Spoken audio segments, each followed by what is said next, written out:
Sports Talk Chicago, here with Jon Zaghloul, and we are back and ready for today's special guest. He's a three-time All-Star, four-time Gold Glove Award winner, and the host of the Boone Podcast. Please welcome Bret Boone to the program. Bret, it's great to have you on. How are you? Hey, John, how you doing? I'm doing great. Thanks for being here. What was your reaction to the Hank Aaron news? Wow. Um, over the years, I've had, a few interactions with Hank. I played in Atlanta in '99. Uh, so I had my interactions with him. Just as a kid growing up, the name Hank Aaron, and when you really get into, I don't know if there's a bigger name ever. You talk about Babe Ruth and the iconic guys, Mantle and DiMaggio. Hank Aaron's one of the, from my childhood to present, it just kind of, it goes along with baseball, and that I know he was getting up there in age, but to suddenly lose a guy, it kind of hits you. And the one thing about Hank Aaron that I've always said, there's a lot of talk about who the greatest player, you can debate forever, the greatest player of all time. This guy's better than this guy. Hank Aaron, to me, was always kind of categorized into the home run champ. You think Hank Aaron, you think home runs. But if you look into his career, he was so much more than that. This guy, my opinion, I'm pretty, I have a little bias to my generation, but I put Bonds, Ruth, and Aaron as the three greatest players in the history of the game. And, Aaron hit the home runs. Yeah, he had 3,700 hits. Right. He had almost 2,300 ribbies, 2,200 runs scored. It's like, and the most impressive thing to me, and as a young man, he ran a lot, he stole a lot of bases. He was a great defender, but he was a 300 career. And I hold that, in high regards, because today, with the analytics, and we've gotten a little bit away from average. This guy was an unbelievable player. What's your favorite memory or story about him? I don't know if I have one, because I was really young, Right. Hammer and Hank, and it was interesting when he passed away the other day, and I heard the news. I got a few phone calls, and I didn't realize that Dad was behind the plate for 700, and I had dinner with my dad the other day, and he goes, "Yeah, Bret, you know that I caught 700," and I said, "Yeah, Dad, I'm way ahead of you." But yeah, I just the classic. He epitomized this game. Bret Boone here on Sports Talk Chicago. Bret, is Hank Aaron the home run king to you? No, Barry Bonds is. Really? He's got more homers. How do you feel about him using steroids, though? I think it's a thing that obviously is a part of the game, that era, and I've got different feelings than everybody else. I don't like people in the media trying to play God, and it seems like everybody's got their opinion. This guy did, this guy didn't, and they kind of pick and choose. You'll hear a guy that says, "Oh yeah, but he did it the right way," and I think to myself, how do you know who did it the right way, who didn't do it the right way? It's opinion based. There's no fact.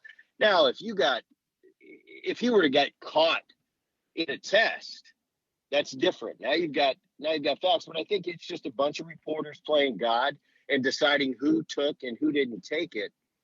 And he's the greatest player I've ever seen, and hands down the greatest hitter.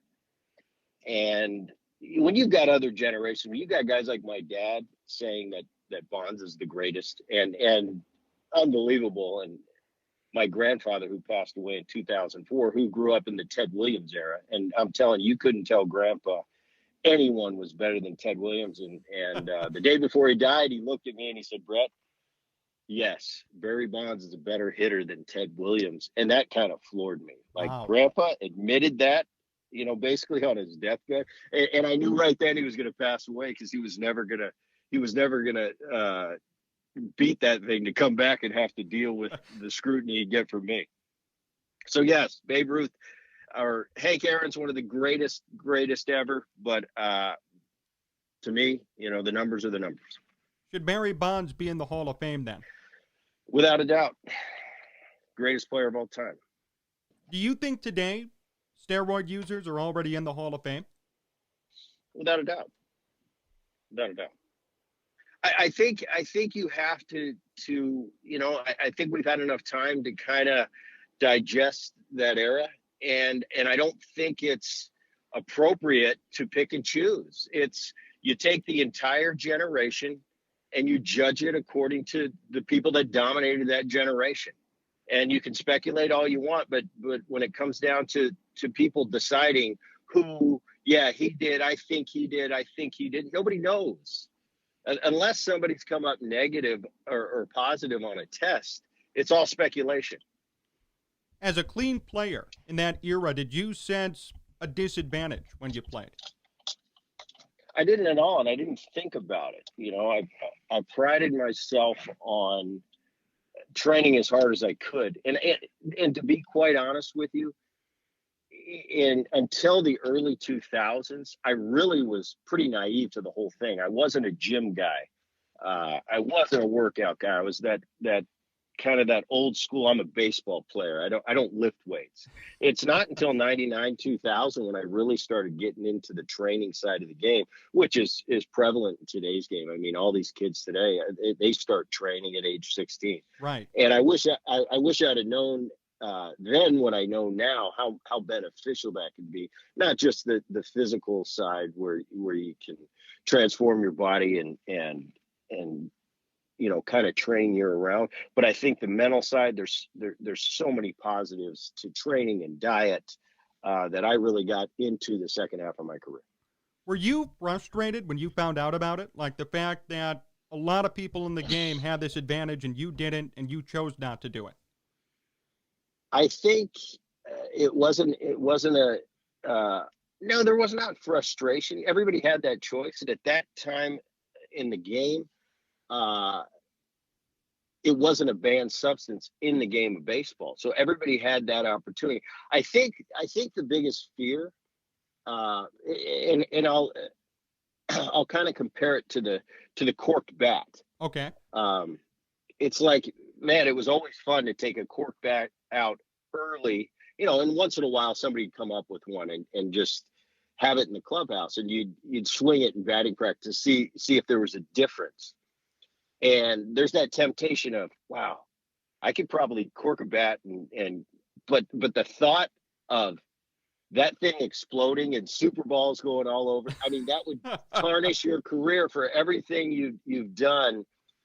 I was scared to death to do it because I'm thinking, wow, everything I've done with a regular bat, if I use that thing and it smashed, your whole life of, oh, that's why the little guy hit home runs comes into play. So I was kind of scared to do anything like that, but definitely not frustration, definitely not anger. It was a part of the game at the time, and people did it, people didn't do it, and really it was a hush hush. It wasn't something that was in the clubhouse and talked about a lot.